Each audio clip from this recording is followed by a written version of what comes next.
No one tells you this part. They tell you to invest your money, but they never explain what to do when you barely have any.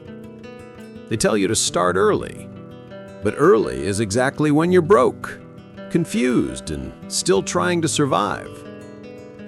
So you grow up with this quiet idea in your mind. I'll start investing when I have more money. And slowly, without noticing, that sentence steals years from you. Because your problem was never that you had too little money. Your problem was that no one ever showed you what small money can become when it's combined with time and the right mindset. And that's where the psychology of money changes everything. It shows you that investing isn't a game for rich people. It's a behavior, a relationship, a way of acting with the little you have, so the future version of you doesn't have to fight the same battles forever. And that's exactly what we're going to explore together.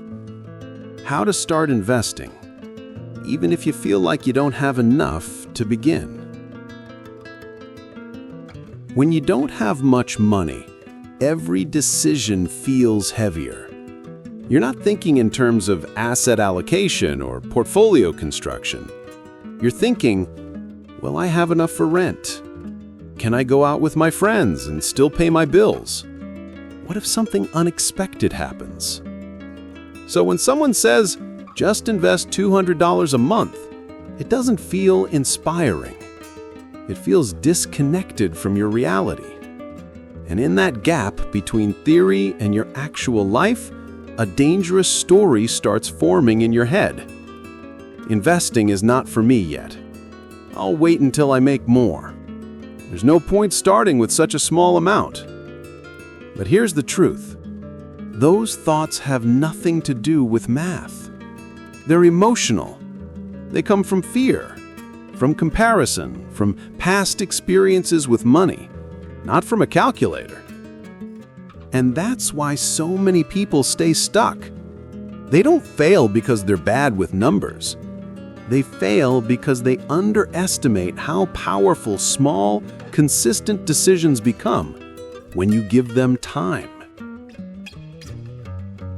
Think about the money story you grew up with. Maybe you heard, "We can't afford that.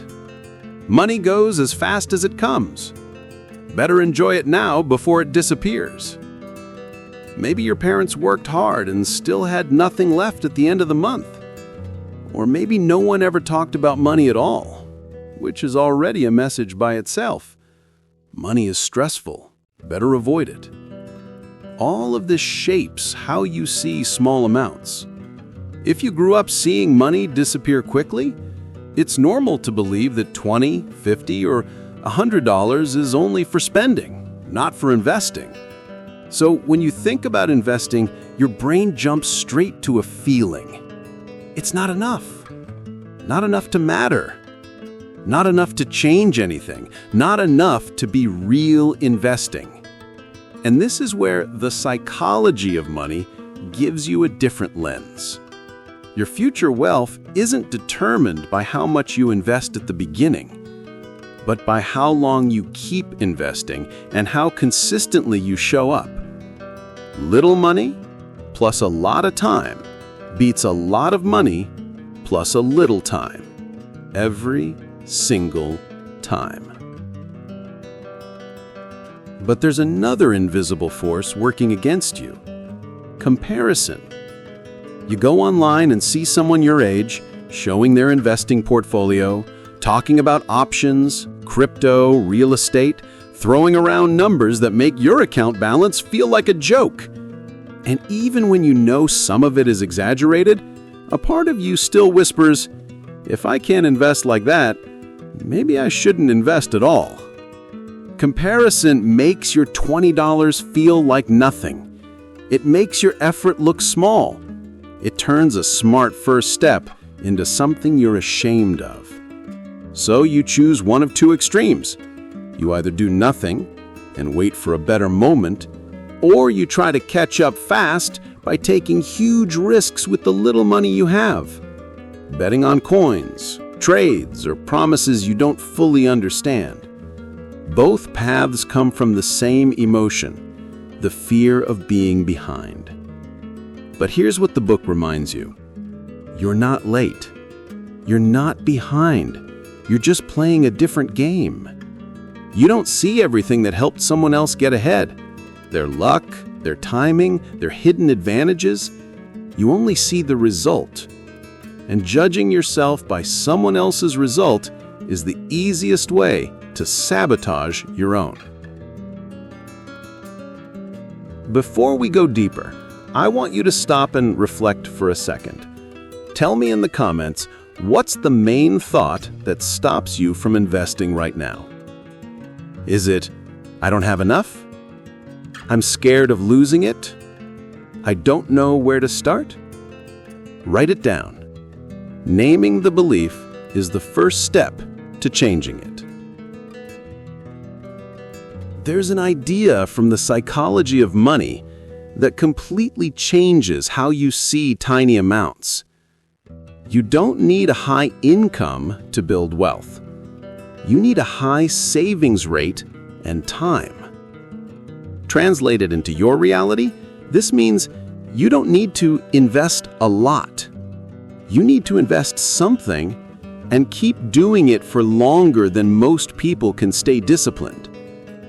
If you're young or just starting out, your most valuable asset is not money. It's time. Time multiplies small decisions in a way your brain can't feel in the moment.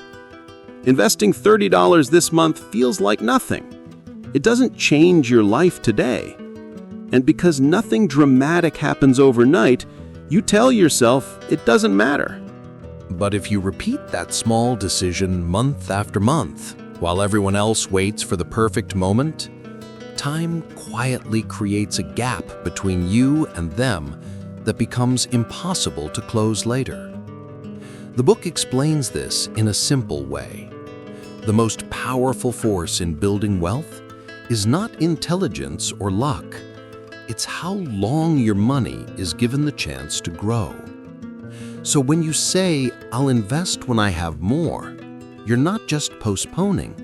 You're giving away the only advantage you have. Still, there are 3 common fears that stop people with little money from taking that first step. 1, it's too little to matter. 2, I can't afford to lose it. 3, I don't know what to choose. Let's look at them through the lens of psychology, not perfection. 1. It's too little to matter. This is the biggest lie your mind tells you. Your first investments are not about the amount. They're about your identity.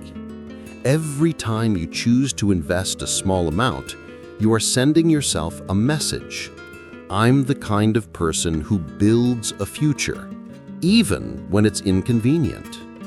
Habits come before results. Identity comes before numbers. If you can't invest $20 when you earn little, you won't magically invest $200 when you earn more. The zeros change. Your behavior doesn't, unless you train it. 2. I can't afford to lose it. This fear is understandable, especially if you've lived close to the edge.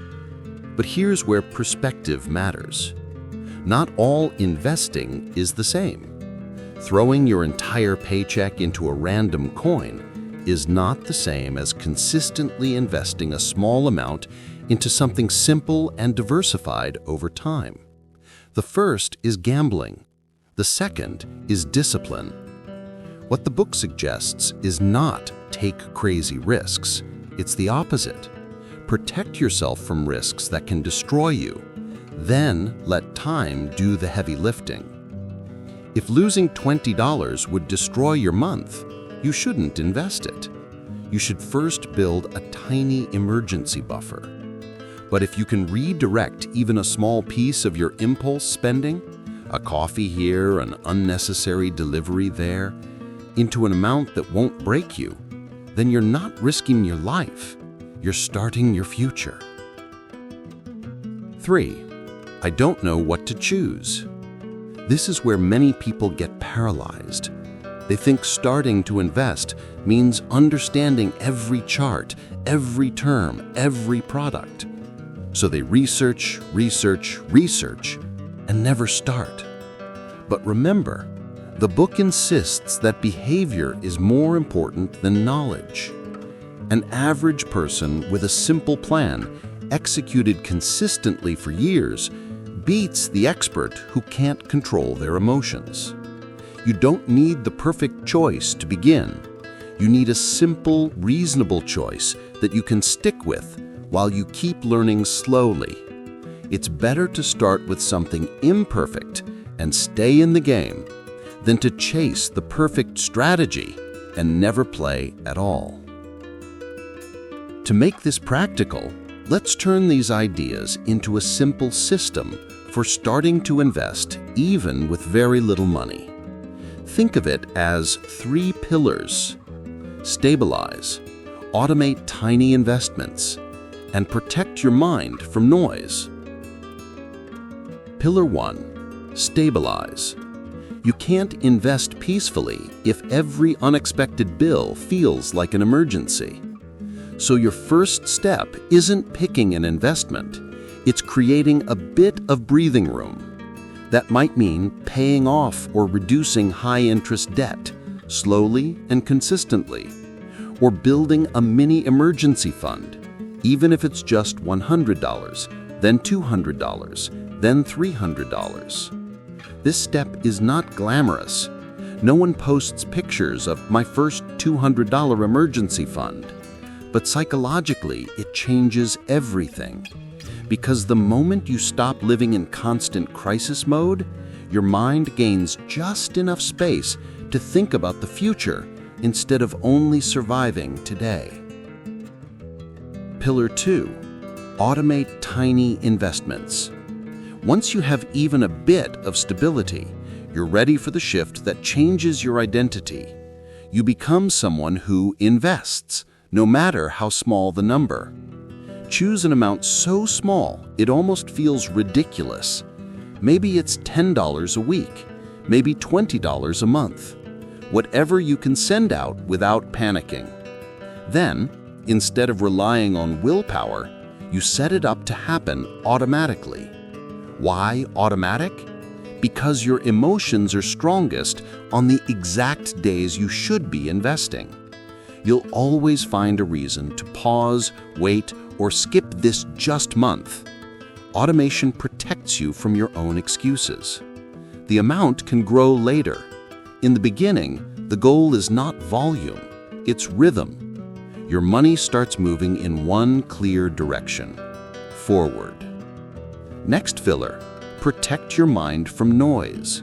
Once you start investing, a new type of anxiety appears. You'll see prices go up and think, I should have invested more. You'll see prices go down and think, I should have waited. You'll see someone else brag about a huge return and think, I'm doing it wrong. But here's what the psychology of money teaches you. You only see what happened, never what almost happened. You don't see the risks that almost destroyed someone else. You don't see the times they got lucky instead of smart. Your job is not to beat everyone. Your job is to stay in the game long enough for your own decisions to compound. That means ignoring the constant temptation to jump from strategy to strategy every time you feel impatient. Real wealth comes from boredom, the quiet repetition of a simple plan, while your mind screams for something more exciting. If you want help turning these pillars into daily actions, I left a link in the pinned comment to the 30-Day Wealth Habits Challenge. For 30 days, we work on small, realistic habits around spending, saving, and investing, especially if you're starting with very little. No crazy promises, just behavior you can sustain, even on your worst weeks. there's something subtle that destroys more potential wealth than bad investments. Tiny, repeated decisions that steal your investing money before it ever exists. A delivery here, a ride there, a few impulsive clicks you barely remember. Individually, none of these choices feels wrong. You tell yourself, I deserve it. It's just this once. It's not that much. And you're right. In isolation, they're harmless. But the book reminds you of something uncomfortable. Your future isn't built by big, dramatic choices. It's built by the silent ones you repeat when no one is watching. Each time you choose quick relief over your long-term goals, you're voting against the version of you that doesn't want to stress about money anymore. And this isn't about guilt. It's about awareness. Because the same way you can slowly drift into financial chaos through tiny emotional decisions, you can slowly build financial peace through tiny intentional ones. At some point, you have to decide who you're becoming. Are you the person who waits for the perfect income, the perfect moment, the perfect amount? Or the person who starts with what they have, learns as they go, and uses time as their silent partner? People think the rich are separated by intelligence. Often, they're separated by patience. Patience to start small. Patience to stay consistent. Patience to ignore the noise and let boring decisions compound. That's why starting to invest with little money is not a consolation prize. It's training. Training your psychology to respect your future self, tolerate discomfort today, choose long-term strength over short-term relief. Now that you've come this far, pause and ask yourself, how many years have you postponed investing because you were waiting to have more? What would my life look like today if I had started with just a small amount 2, 3, 5 years ago? You can't change those years, but you can stop repeating the pattern. So let me ask you directly, what's one tiny step you can take this week to start investing, no matter how small? Maybe it's opening your first investing account, setting up a $10 automatic transfer, canceling one expense and redirecting that money to your future. Choose one, not 10, just one. And if you're ready to turn this into a real transformation, you'll find a link in the pinned comment to the 30-Day Wealth Habits Challenge. It's designed to help you build the mindset and habits that make investing feel natural, even if you're starting from a place of anxiety, confusion, or low income. If this video made you see money a little differently, or made you feel a bit less behind, that's already a sign you're ready to change your story. To keep learning about money psychology, financial behavior, and how to build wealth even if you're starting small, make sure to subscribe and turn on notifications. There's a lot more coming, and your future self will thank you for every small decision you start making today.